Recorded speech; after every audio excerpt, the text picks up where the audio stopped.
اعوذ باللہ من الشیطان الرجیم بسم اللہ الرحمن الرحیم الحمدللہ رب العالمین والصلاة والسلام علی نبی الکریم۔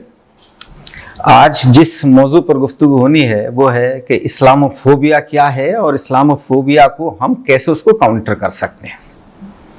قرآن پاک میں اللہ نے کہا کہ ان الدین عند اللہ الاسلام، کہ بے شک جو اللہ کے نزدیک دین ہے اسلام ہے۔ یہ تو اس کے لفظی معنی ہیں، لیکن اگر اس کے معنویت پہ غور کیا جائے، اس کے ڈیپر میننگ پہ غور کیا جائے تو اس کا مطلب یہ نکلتا ہے کہ جو سسٹم اللہ کے نزدیک ہے پوری کائنات کے لیے اور بالخصوص زمین کے لیے، وہ اسلام یعنی پیس ہے، ٹوٹل پیس، ہولسٹک پیس۔ چونکہ اسلام کے معنی ہی پیس کے ہیں، اور اسلام کا پیس کوئی عام جس طریقے سے پیس ورڈ کا استعمال ہوتا ہے وہ پیس نہیں ہے، بلکہ ایک وہ ہولسٹک کانسیپٹ ہے جس میں ہر جز شامل ہے پیس کا، چاہے وہ انڈیویجول لیول کے اوپر ہو، چاہے فیملی کے لیول پر ہو، چاہے سوسائٹی کے لیول پر ہو، چاہے نیشنل لیول پر ہو، چاہے انٹرنیشنل لیول پر ہو، ہر لیول پر پیس اس کے اندر شامل ہے۔ لیکن یہ جو ہولسٹک کانسیپٹ ہے جو پیس کا، یہی اصل بنیاد ہے کہ جو مخالف فورسز ہیں وہ اسلاموفوبیا کریٹ کرتے ہیں، اسلام کے خلاف ایک قسم کا پورا ایک ہنگامہ برپا رکھتے ہیں، اور یہ سلسلہ مدت سے جاری ہے اور پچھلے 30-40 سالوں کے اندر اس میں مزید تقویت آ گئی ہے۔ اور اسلاموفوبیا کو جاری رکھنے کے لیے اور اس کو پورے ورلڈ لیول پر پروپیگنڈا کرنے کے لیے وہ کچھ جو طاقتیں ہیں وہ باضابطہ پورا اپنا جو ان کا انٹرنیشنل میڈیا کے اوپر جو ان کا پورا اثر ہے اس کو استعمال کرتے ہیں، اور کچھ خاص طریقے ہیں اس کے پیچھے جو وجوہات ہیں اسلاموفوبیا کے پیچھے۔ وہ ظاہر ہے سب سے جو بنیادی وجہ ہے وہ ہے آئیڈیالوجیکل، اکنامک اور پولیٹیکل کا جو آپس میں میل ہے، ان کے بیچ جو انٹریکشن ہے وہ ایک بنیادی وجہ ہے۔ چونکہ پچھلے 300 سالوں کے اندر جس قسم کا پورا پولیٹیکل سیٹ اپ پورے انٹرنیشنل لیول پر آیا ہے، اور اس پولیٹیکل سیشن نے جس طریقے سے پورا کا پورا نظام سوسائٹی کا اس کو کنٹرول کیا ہے، اس میں جو بنیاد ہے وہ بنیاد یہ ہے کہ اکنامکس کا غلبہ ہے۔ اگر کوئی یہ سمجھتا ہے کہ یہ دور سائنس کا دور ہے تو یہ دور سائنس کا دور نہیں ہے، ظاہر ہے مذہب کا ایتھکس کا دور نہیں ہے، یہ دور پوری طرح اکنامکس کا دور ہے، باقی ساری چیزیں اس کے تابع ہیں۔ جتنا سائنٹیفک ایڈوانسمنٹ ہے اس کو بھی وہ پوری طریقے سے کنٹرول کرتے ہیں۔ تو انہوں نے پورے میڈیا کا پورا کوریج ہے اور پورا ایکیڈمک انسٹیٹیوشنز کا سب کا استعمال اپنی جو ان کے مفادات ہیں ان کو آگے بڑھانے کے لیے کیا ہے، اور اس میں چونکہ اسلام ان کو راستے میں رکاوٹ آتا ہے، اس لیے اسلام کے خلاف وہ بھرپور چیزیں پھیلاتے رہتے ہیں۔ ایک تو وجہ یہ ہے کہ اسلام اپنے آپ میں اتنی بڑی آئیڈیالوجی ہے کہ ان کو یہ خطرہ رہتا ہے کہ اسلام کی اگر آئیڈیالوجیکل جو سپریمیسی اگر قائم ہو گئی تو ان کا جو پورا وجود ہے، ان کا جو پورا ایکسپلائٹیشن کا جو پورا کارخانہ دنیا میں چل رہا ہے وہ اس کے اوپر ایک مہر لگ جائے گی، ختم ہو جائے گا وہ۔ اور دوسرا ان کو یہ بھی لگتا ہے کہ چونکہ مسلمانوں کی تعداد ورلڈ میں اگر ایک یعنی جو بنیادی طور پر سمجھا جاتا ہے کہ یہ کرسچن ہے، یہ مسلمان ہے، یہ ہندو ہے، یہ بدھ ہے، اگر اس اعتبار سے دیکھا جائے تو عام طور پر یہ کہا جاتا ہے کہ دنیا میں مسلمان دوسرے نمبر کی میجورٹی ہیں، کرسچنز نمبر 1 پر ہیں۔ لیکن حقیقت یہ ہے کہ جو کرسچنز کی ایک بہت بڑی تعداد جس میں یورپ میں وہ تعداد تقریباً 30 سے لے کے 60% تک ہے، آسٹریلیا جیسے ممالک میں 70-80% بھی ہو سکتی ہے، امریکہ میں بھی تقریباً 30-40% ایسے لوگ ہیں جو پیدائش سے تو کرسچنز ہیں، لیکن وہ کرسچنز فیملی کو بلونگ کرتے ہیں، لیکن وہ بلیونگ کرسچنز نہیں ہیں، ان کا مذہب میں عقیدہ نہیں ہے۔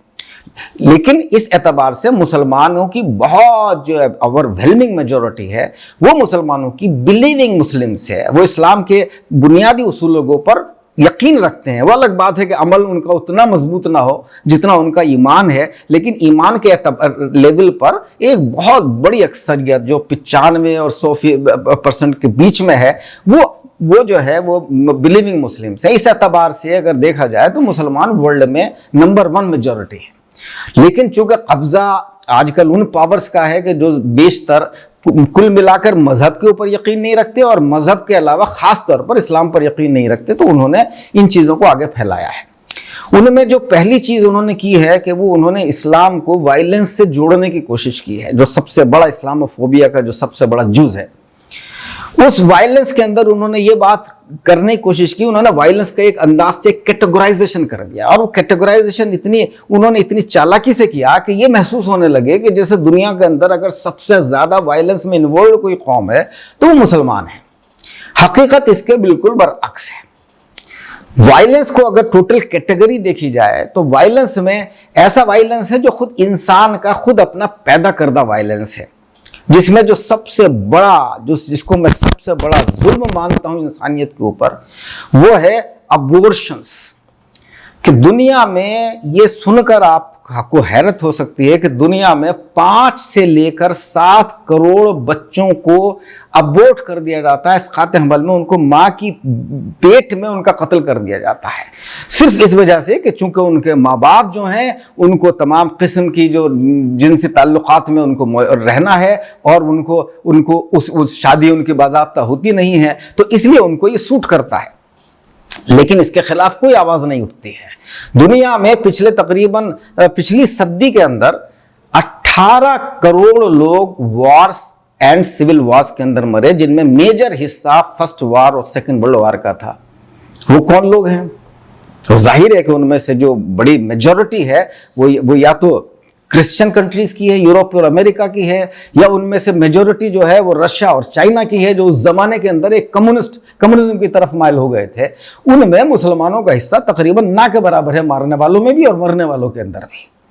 वो सबसे बड़ा वायलेंस है। इस सदी में भी जो वार्स एंड सिविल वार्स हुई हैं वो 2000 से लेकर अब तक, उसमें तकरीबन 30-40 लाख लोग मर चुके हैं। उनमें भी ज्यादातर तादाद ऐसे लोगों की है कि जिनको अमेरिका और उसकी जो साथ की कुव्वतें थी, लाइट फोर्सेस थी, जिसमें यूरोप के ममालिक बेशतर शामिल थे, उन्होंने अफगानिस्तान, इराक, लीबिया, सीरिया, इन ममालिक में उन्होंने तमाम हमले करके वहां पर बड़ी तादाद में लोगों को हलाक किया। तीसरी जो उसमें जो बड़ी तादाद है, जो इंसान की चीज के जरिए पैदा की हुई चीजें हैं, उनमें वो वायलेंस है जो डे टू डे वायलेंस है।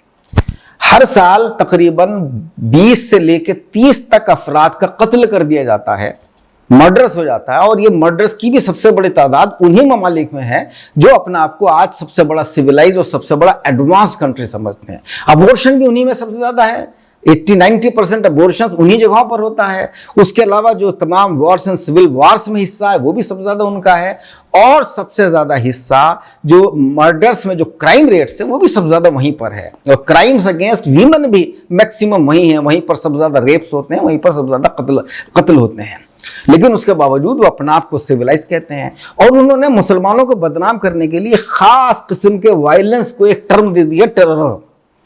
और वो ये एक पूरी दुनिया में एक हंगामा पिछले तकरीबन खास तौर पर 9/11 के बाद में कि मुसलमान टेररिस्ट है, मुसलमान टेररिस्ट है, मुसलमान टेररिस्ट है।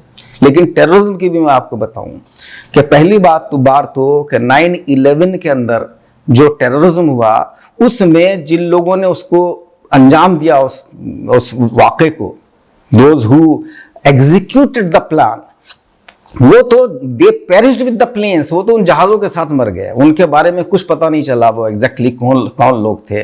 जिसके ऊपर इल्जाम लगाया गया, जिसको उसका असल जिम्मेदार ठहराया गया, उसामा बिन लादेन, उसको 11 साल के बाद में एक आइसोलेटेड इंसिडेंट में पाकिस्तान में मारा गया। कमाल की बात यह है कि 9/11 वाक़या हुआ और विद इन 10 मिनट्स बिना किसी इंक्वायरी के, बिना किसी कमीशन रिपोर्ट के, ये तय कर दिया गया कि इस वायलेंस के पीछे एक पर्टिकुलर ऑर्गेनाइजेशन और एक पर्टिकुलर शख्स से जुड़े लोग शामिल हैं। उसकी आज तक भी कोई बाकायदा इंक्वायरी कमीशन रिपोर्ट नहीं आई है, और एक बड़ी तादाद में लोगों का ख्याल है कि ये अमेरिका का इनर लोगों का काम था, बाहर के लोगों का काम नहीं था उसमें। लेकिन उस बीच में कि जिसको मास्टरमाइंड माना गया उसको 11 साल बाद मारा जा रहा है, लेकिन उस जो लोग उसको एग्जीक्यूट किया वो उसी जहाज में मर गए। उस बीच में तकरीबन 2 लाख से लेकर 3 लाख लोगों को मुख्तलिफ जुहाज से, उनकी यानी कुछ बराह रास्त वार की वजह से, कुछ उस वार के लेटर ऑन इम्पैक्ट की वजह से अफगानिस्तान और इराक के अंदर उनको मार डाला गया। लेकिन उसके बावजूद वो अमन है। टेररिज्म में भी हिंदुस्तान में भी ये बात पिछले दिनों फैलाई गई कि टेररिज्म इंडिया में जो है मुस्लिम मोनोपोली है मुस्लिम, लेकिन रियलिटी टेररिज्म की भी ये है कि वर्ल्ड में पिछले 40-50 साल में जो सबसे बड़ा टेररिस्ट ऑर्गेनाइजेशन रही है वो LTTE रही है, जो तमिल्स ने श्रीलंका के अंदर फैला है, जिसमें तादाद 1 लाख से 2 लाख के मुख्तलिफ तखमीने हैं, मुख्तलिफ अंदाजे हैं।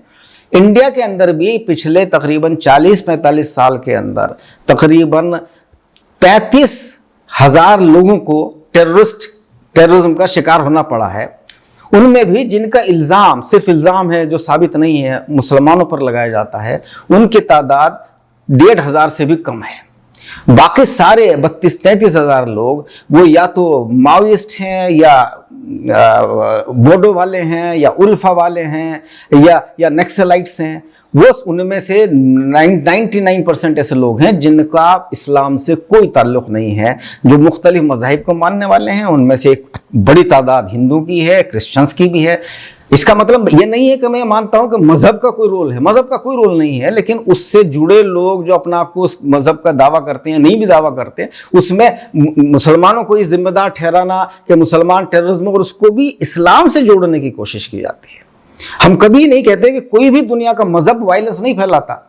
अगर किसी कौम के लोग फैला रहे हैं तो उनकी अपने वजूहात हैं, उसमें उनके रिलीजन का, आइडियोलॉजी का कोई दखल नहीं होता। लेकिन वो ये साबित करने की कोशिश करते हैं कि जैसे इस्लाम में जो पूरा एक कॉन्सेप्ट है जिहाद का, वो उसको पेश करके वो साबित करने की कोशिश करते हैं कि इसका ताल्लुक इस्लाम से।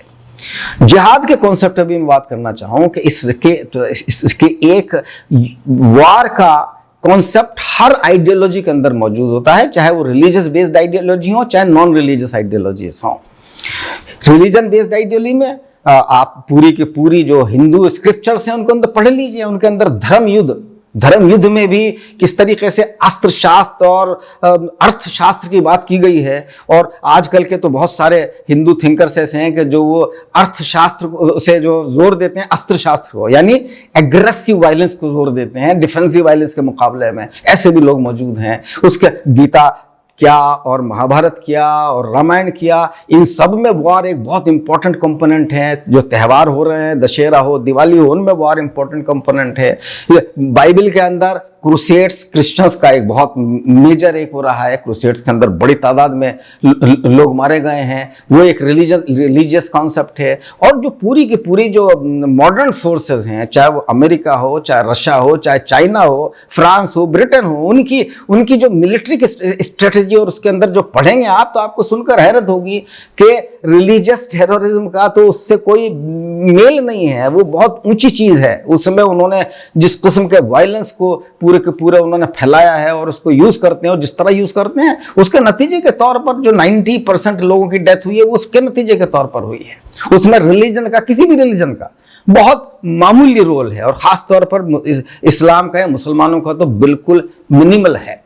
लेकिन उसके बावजूद एक प्रोपेगेंडा किया जाता है, क्योंकि उसमें उनके अपने मफादात जुड़े हुए हैं। उनको पॉलिटिकली ये लगता है कि अगर मुस्लिम नेशंस चूँकि मेजॉरिटी हैं और वो जो है एक बहुत बड़ा तबका है, अगर उनके अंदर एक इस्लाम के तई उनके अंदर मोहब्बत पैदा हो गई, या उनके अंदर कोई इस्लामिक रिवाइवल कोई ज़्यादा जोर पकड़ गया, तो वो वेस्टर्न पूरा आइडियोलॉजी जी है, जो मॉडर्न आइडियोलॉजीज हैं, चाहे वो वेस्टर्न हो चाहे वो लेफ्टिस्ट आइडियोलॉजीज हो, जिस तरह के उनको खतरा पैदा हो जाएगा। तो इसलिए वो इस्लाम को, मुसलमानों को बदनाम करने की पूरी कोशिश करते रहते हैं।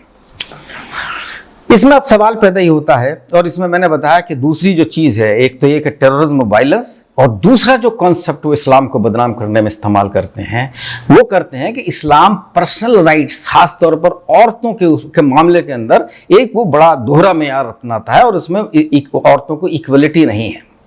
अब उसका भी राज मैं बताता हूँ आपको कि चूंकि जैसा मैंने कहा कि पूरी दुनिया में इकोनॉमिक फोर्सेस का कब्जा है, जिसमें मार्केट नंबर 1 पर हैं, और जाहिर है फिर वो जो डिफरेंट गवर्नमेंट्स हैं और जो लेफ्टिस्ट फोर्सेस है उनकी भी अपनी पूरी की पूरी इकोनॉमिक आइडियोलॉजी है। तो इकोनॉमिक आइडियोलॉजीज की सुप्रीमेसी है, वहाँ इकोनॉमिक्स के बुनियाद पर फैसले हो रहे हैं, क्या फ्रीडम है और क्या पाबंदी है, और क्या अच्छा है और क्या बुरा है।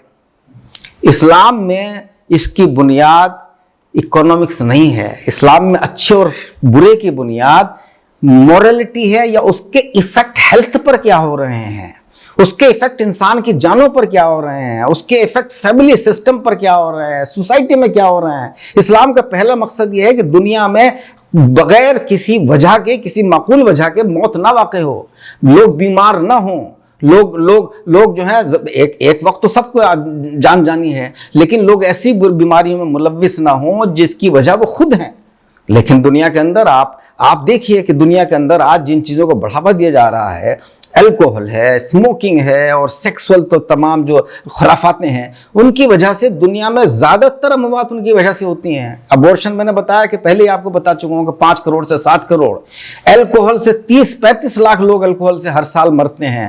اس کے علاوہ سگریٹ سے کم 50 لاکھ لوگ ہر سال مرتے ہیں، اور ایڈس جو پوری جنسی بے راہ روی which includes promiscuity as well as homosexuality, all kinds of sexual perversions which include، ان کی وجہ سے دنیا میں پچھلے 25 سال میں تقریباً 4 کروڑ لوگ آلریڈی جان گنوا چکے ہیں، اور اسٹل 6 کروڑ لوگ اسٹل اس کا شکار ہیں۔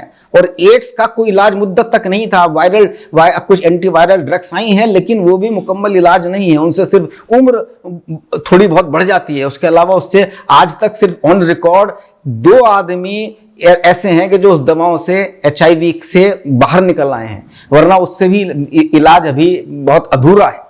تو ساری جو چیزیں ہیں ان کی وجہ سے ہو رہی ہیں۔ اب اسلام ان تمام چیزوں پر پابندی کی بات کرتا ہے۔ اسلام کہتا ہے کہ نہیں، شراب بالکل نہیں ہے، گیمبلنگ سے بھی بڑی تعداد میں اموات ہوتی ہیں، 10 سے 20 لاکھ کے بیچ میں جو سوسائڈس ہوتے ہیں۔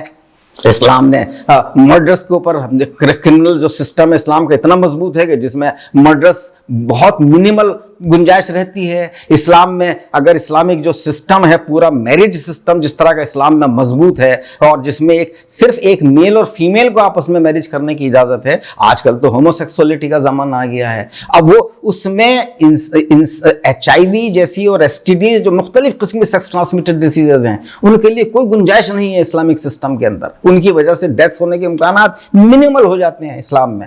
تو وہ ایک بنیادی وجہ ہے کہ اگر اسلامک سسٹم، اگر اسلام کا جو ہیلتھ پروٹیکٹیو سسٹم ہے، اسلام کا سوشل سسٹم آگے بڑھتا ہے، تو ان کی جو مارکیٹس ہیں، آج الکوہل بہت بڑی مارکیٹ، سگریٹ بہت بڑی مارکیٹ، سیکس بہت بڑی مارکیٹ۔ اب پچھلے دنوں ہوموسیکسولیٹی ایک بہت ایمرجنگ مارکیٹ کے طور پر ڈیولپ ہو رہی ہے۔ پہلے یوروپ اور امریکہ میں ہو رہی تھی، اب ہندوستان میں بھی شروع ہو گیا ہے، چونکہ ہندوستان نے بھی اس کو لیگلائز کر دیا ہے۔ چونکہ اسلام ان تمام چیزوں کے خلاف ہے، اس لیے ان کا مقصد یہ رہتا ہے کہ اسلاموفوبیا کو کریٹ کیا جائے۔ اسلام کے خلاف ایک پورا اسلام پرسنلٹی کے اس کے خلاف ہے۔ اسلام تو صاحب عورتوں کو ڈھکتا ہے۔ ارے بھائی، عورتیں اگر اپنا بدن ڈھکتی ہیں تو اس میں ان کے لیے زیادہ سیفٹی ہے اگر ننگی ہوتی ہیں۔ یہ بھی مردوں نے خاص کانسیپٹ عورتوں کو ایکسپلائٹ کرنے کے لیے کریٹ کیا کہ ان کی آزادی کے نام پر ایسے کام ان سے کراتے ہیں جس کا اصل فائدہ مردوں کو ہوتا ہے یا مارکیٹ فورسز کو ہوتا ہے۔ اگر عورت ننگی ہوتی ہے تو اس سے مرد خوش ہوتے ہیں۔ تو یہ سارا کا سارا پورا کانسیپٹ اس لیے پھیلایا گیا، ان کو آزادی کا نام دے دیا گیا، جبکہ حقیقت یہ ہے کہ اس جو so called freedom of women کا اور فریڈم آف سیکس کا کانسیپٹ ہے، سب سے زیادہ اگر کوئی ڈیمیج کسی کو ہوا ہے تو خود عورتوں کو یا چھوٹے بچوں کو، یہ سب ہوا ہے۔ اب سوال یہی پیدا ہوتا ہے کہ آخر اس کو کیسے کاؤنٹر کیا جائے۔ کاؤنٹر کرنے میں اکثر جو مسلمان غلطی کرتے آئے ہیں، مسلم انٹلیکچوئلز بھی اور سائنٹسٹ بھی، کہ انہوں نے ہمیشہ ایک ڈیفینسیو طریقہ استعمال کیا ہے، اور کہ صاحب وہ الزام لگاتے ہیں، ہم ان الزام کی صرف صفائی پیش کرتے رہتے ہیں۔ نہیں، اس سے کام نہیں چلنے والا ہے۔ وہ اس کے بعد میں دوسرا الزام لگا دیتے ہیں، پھر تیسرا، پھر چوتھا، آپ صرف صفائی دیتے رہ جاتے ہیں۔ نہیں، بلکہ ہم کو ان کو کاؤنٹر اٹیک کرنا ہے ایگریسیولی انٹلیکچوئل لیول کے اوپر۔ اس میں کسی وائلنس کی گنجائش نہیں ہے۔ انٹلیکچوئل لیول پر ہم ان کو کاؤنٹر کریں، ہم ان کو بتائیں کہ اگر آپ ہم پر الزام لگا رہے ہیں تو جو الزام ہم پر ہے اس سے سینکڑوں گنا وہ الزام آپ کے اوپر ثابت ہوتا ہے، تو اس سے وہ ایک آن دی بیک فٹ آئیں گے۔ دوسری بات جو ایک سب سے زیادہ امپورٹنٹ جو ضروری ہے کہ ہمیں اسلام کو as a system, as a holistic system of peace and health دنیا کے سامنے پیش کرنا ہے۔ ہمیں دنیا کو بتانا ہے کہ دیکھیے، اگر آپ اگر چاہے نہ مانیے اسلام کو، لیکن اسلام کا جو سوشل سسٹم ہے، اسلام کا جو ہیلتھ پروٹیکٹیو سسٹم ہے، اس کے اوپر آپ عمل کریں گے تو دنیا میں جو بغیر وجہ کے جو جانے جا رہی ہیں، the deaths which are due to the man-made habits, man-made problems, वो एटलीस्ट उनकी तादाद they will become minimal, उनकी तादाद बहुत कम हो जाएगी। तो पूरा का पूरा इस्लाम को बताना है कि फ्रीडम ऑफ चॉइस की आप बात करते हैं, आपने freedom of choice has become a tool in the hands of the market forces. आपको बताना है कि no, freedom of choice is a very good thing, but which choices? Freedom of good, Islam में भी चॉइस है, but it is freedom of good choices, it is not freedom of dangerous and unhealthy choices. तो अगर दुनिया को survive करना है तो उसमें जो अनहेल्दी और डेंजरस चॉइसेस हैं उनके लिए कोई जगह नहीं है। उनको आप हर लेवल के ऊपर उसको बैन करेंगे या डिस्करेज करेंगे या मुख्तलिफ तरीके इस्तेमाल करेंगे ताकि उसके लोग शिकार ना हो, because they are the real killers of humanity. तो उनके खिलाफ आप पूरा का पूरा आपको एक वो करना है। तो उसमें ये जरूरी भी नहीं कि आप हर वक्त जब भी बात करें तो इस्लामिक टर्मिनोलॉजी का इस्तेमाल करें। आप इस्लाम से पूरी तरह इंस्पायर्ड हों, लेकिन कई बार जरूरत के तहत, मसलियत के तहत टर्मिनोलॉजी आप खाली साइंटिफिक टर्मिनोलॉजी इस्तेमाल कीजिए, जो सोशल टर्मिनोलॉजी इस्तेमाल कीजिए, स्टेटिस्टिक्स दुनिया के सामने पेश कीजिए, अपनी रिसर्चेस कीजिए। अब जो हम मजबूरी ये है कि हम दूसरों की रिसर्चेस के ऊपर अपनी चीजें बेस करते हैं। उनकी रिसर्चेस उनके एतबार से उनकी जो थ्योरीज डेवलप होती हैं वो अपनी कहीं ना कहीं उसमें उसी इकोनॉमिक फंडामेंटलिज्म का एक रोल रहता है। जो theory of creation of universe हो, चाहे theory of creation of human beings हो, उसमें सब उनका रोल रहता है। लेकिन चूंकि हमने उस तरह के एजुकेशनल इंस्टीट्यूशंस और रिसर्च इंस्टीट्यूशंस क्रिएट नहीं किए, इसलिए हम कहीं ना कहीं उनके सामने फेल हो जाते हैं।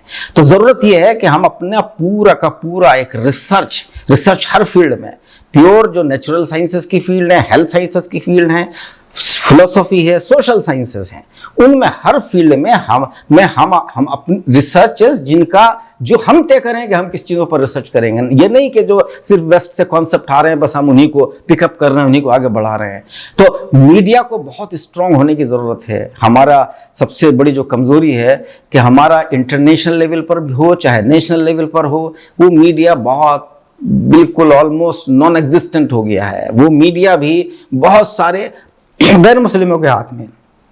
अगर एक अल जजीरा क्रिएट होता है तो अल जजीरा को भी अल्टीमेटली उसमें आप देखिए उसके अंदर सारा जो उसका कंट्रोल है वो बेसिकली नॉन मुस्लिम्स के हाथ में है, चाहे प्रेजेंटर्स हो चाहे उसकी पूरी टीम हो। तो उसको हमें एक ऐसा प्लेटफॉर्म क्रिएट करना है, ऐसे मीडिया बनाना है कि जो जरूरी नहीं कि उसे प्योरली आप इंस्टीट्यूशनलाइज इस्लाम, इंस्टीट्यूशनलाइज मुस्लिम्स की बात करें, लेकिन आप पूरी वर्ल्ड की प्रॉब्लम्स को उस पर डिस्कस किया जाए, वर्ल्ड इश्यूज को डिस्कस किया जाए।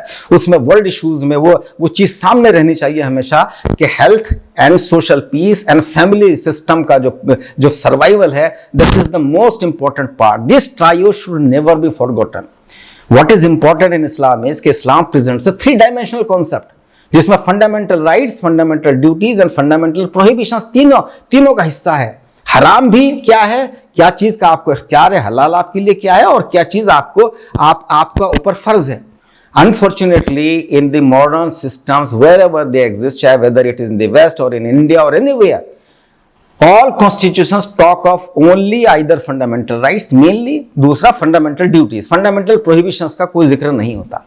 तो इसकी वजह यह है कि सीखे कि जितनी डेंजरस प्रैक्टिसेस हैं वो सारी की सारी वो जो है जोर पकड़ गई हैं और उनकी वजह से बहुत नुकसान आवाम को हो रहा है। तो इस पूरे कॉन्सेप्ट को भी हमें चैलेंज करना है। फ्रीडम ऑफ चॉइस जो है कि freedom of good choices only, not freedom of bad choices. Human rights भी एक इशू आता है कि वो अक्सर ह्यूमन राइट्स के नाम पर बहुत हंगामा करते रहते हैं, ह्यूमन राइट्स। मजेदार बात यह है कि जब ह्यूमन राइट्स होता है उनके लिए एक जो अबॉर्शंस में 5 करोड़ लोग बच्चे मर रहे हैं वो उनके लिए ह्यूमन राइट्स नहीं है। जो रेप्स हो रहे हैं वीमेन के दुनिया भर में वो उनके लिए ह्यूमन राइट्स नहीं है। जो दुनिया भर में मर्डर्स हो रहे हैं, आप कभी नहीं देखेंगे कि ह्यूमन राइट्स ऑर्गेनाइजेशंस दुनिया की स्टेटिस्टिक्स और रिलेटेड टू मर्डर्स को हाईलाइट कर रही हो। वो हाईलाइट करेंगे कि अगर किसी को कहीं पर फांसी दी जा रही है उसके किसी जुर्म की वजह से तो वो उसको हाईलाइट करेंगे। वो एक चंद चीजों को हाईलाइट करते हैं। तो इसीलिए मैंने जो टर्मिनोलॉजी यूज की है कि human rights should be replaced with human security. It is the human security which is most important. Human security होगी तो human rights automatically हो जाएंगे. But it is not just the human rights, but it is only what humans are supposed to do and what they are not supposed to do. all these three things are important. تو وہ اس کا ہم پوری کے پورے دنیا کے اندر ایک ہر لیول پر کیمپین کی ضرورت ہے. وہ level educational, academic level, social level, political level, media کے لیول کے اوپر, ہر لیول پر کیمپین کی ضرورت ہے اس کی. اور اس میں سب سے چیز ضروری وہ یہی ہے کہ جب تک ہم مضبوط نہیں ہوں گے, جب تک اسلامی طاقتیں مضبوط نہیں ہوں گی, ان کو یہ موقع ملتا رہے گا, چونکہ ان کے پاس میں فورسز ہیں, وہ اس کو کرتے رہیں گے. لیکن چونکہ اسلام کی سپیریورٹی اتنی ہے اسلامک چیزوں کی, سارے ریلیجن اچھے ہیں, اور اسلام چونکہ ultimately it is the culmination of all religions, جو پریویس ریلیجنس ہے اس کا, جو اللہ نے مختلف ریلیجنس, کرسچینٹی, جوڈائزم, بدھزم اور ہندوازم, اس کے جو پرانے ہیں وہ maybe all of them may be part of the system جو اللہ نے دنیا کے اندر ریلیجن بھیجے ہیں, اور ultimate culmination was at the level of Muhammad صلی اللہ علیہ وسلم اور قرآن. آیت ہے, اس کا ترجمہ میں بیان کر رہا ہوں کہ یہ کتاب وہ ہے جو آپ کی طرف یعنی رسول اللہ صلی اللہ علیہ وسلم کی طرف اس لیے بھیجی گئی ہے تاکہ یہ انسانیت کو اندھیروں سے نکال کر نور کی طرف لے جا سکے. جو یہ الفاظ قرآن کے من الظلمات الی النور, اندھیروں سے نکال کر روشنی کی طرف, اس چیز کو ہمیں اپنے دلوں میں, اپنے روح میں بسانے کی ضرورت ہے. دنیا کہ جتنی modern so called modern ideologies ہیں وہ ساری کی ساری اندھیروں کی طرف جا رہی ہیں. ہمیں ان کو بتانا ہے کہ یہ اندھیرے جب ہی نکل سکتے ہیں, ان اندھیروں کے اوپر ہم جب ہی غلبہ حاصل کر سکتے ہیں جبکہ اسلام کی روشنی ان تک پہنچنے لگے. اور یہ اس اندھیروں میں وہ مبتلا ہو رہے ہیں, تو اس میں ہمارے بھی ذمہ داری ہے. چونکہ اندھیرا, جیسے میں کہا کرتا ہوں کہ اندھیرے کا اپنا آپ میں کوئی وجود نہیں ہوتا. اندھیرے کا اپنے آپ میں کوئی وجود نہیں ہوتا. اندھیرا کس چیز کا نام ہے کہ جب روشنی غائب ہو جاتی ہے یا روشنی اور چیز کے درمیان میں کوئی چیز حائل ہو جاتی ہے تو اندھیرا چھا جاتا ہے. تو اندھیرا روشنی کے غائب ہونے کا نام ہے. روشنی اپنے آپ میں ایک باقاعدہ ایک فزیکل ایگزسٹنس ہے. Light has protons, light has is composed of photons. لیکن اندھیرے کے بارے میں کوئی یہ نہیں ہے کہ کوئی ڈارکونس نام کی کوئی چیز ہوتی ہو. اندھیرا is the darkness is the absence of light, nothing else. So that darkness اگر دنیا میں پھیل رہی ہے تو اس کے لیے وجہ یہ ہے کہ ہم نے قرآن کی اور اسلام کی روشنی اور سیرت رسول صلی اللہ علیہ وسلم کی روشنی کو دنیا تک پہنچایا نہیں ہے. تو وہ دنیا تک اگر پہنچنا ہے تو اس کے راستے کی جتنی رکاوٹیں ہیں ان ساری رکاوٹوں کو ہمیں ختم کرنا ہوگا. جس دن وہ رکاوٹیں ختم ہوں گی, اور جیسا میں نے آپ کو بتایا اس رکاوٹ ختم کرنے کے بہت سارے طریقے میں نے آپ کو بتائیں کہ ہر لیول کے اوپر ہمیں اس روشنی کو آگے لانا ہوگا. اس وجود اپنا نہیں رکھتے اندھیرے, وجود اپنا نہیں رکھتے اندھیرے, چھپی جب روشنی پھیلے اندھیرے, شفق نے آنکھ کیا کھولی ذرا سی, ادھر دوڑے ادھر بھاگے اندھیرے. تو شفق کو آنکھ کھولنے کی ضرورت ہے. بس وہ شفق آپ کا انتظار میں ہے کہ آپ اس کی آنکھ کھولیے اور وہ جو ہے دنیا تک اس روشنی کو پہنچائیے. وآخر دعوانا الحمدللہ رب العالمین.